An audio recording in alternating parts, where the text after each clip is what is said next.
Today we're going to take a look at how to insert headers and footers into Microsoft Office Word. Now I'm using Office 365. However, these steps will work with earlier versions all the way back to 2010. Though you may have a different arrangement in your workspace and on your toolbars and ribbons. So let's get started. First thing we want to do is we want to select the Insert button and then go over here and select Insert Header. And you'll notice here you have different styles of headers you can insert.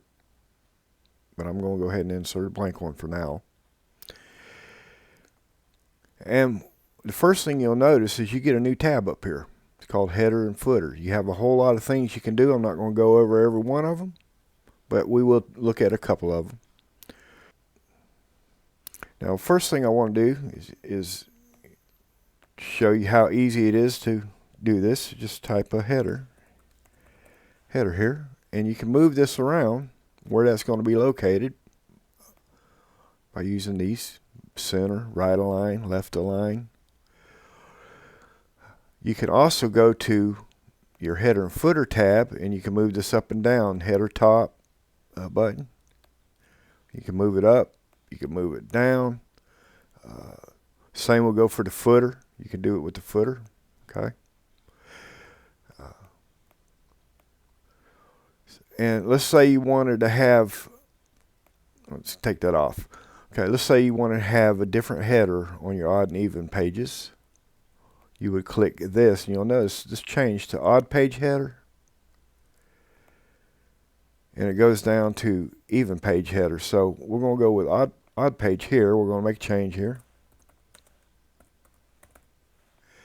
And then we're going to go down to the first even page.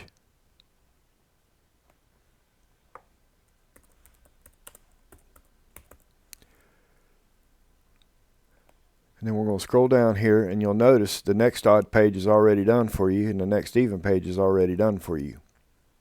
All right. So I'm going to Control Z out all this. And let's say you want a different first page header, different than everything else.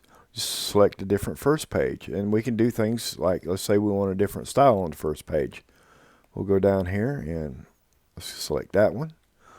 And let's look at the other pages. You'll notice you have the plain header still there, right? But we have a different first page header.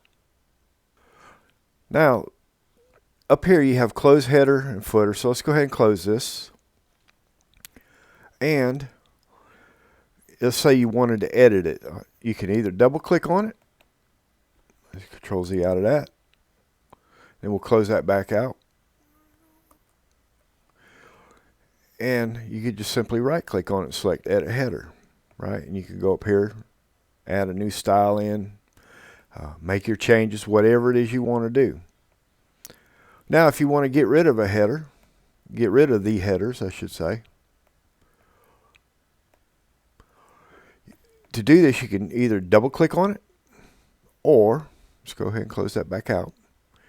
You can right click on it, select edit header, or go up here, select edit header, and then remove header.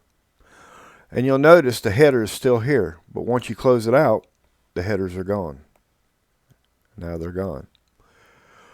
So really, that's all there is to inserting headers. Now, everything I did for headers works the same way for footers. So if this has helped you, how about leaving a like, subscribe, leave a comment, and you have a good day.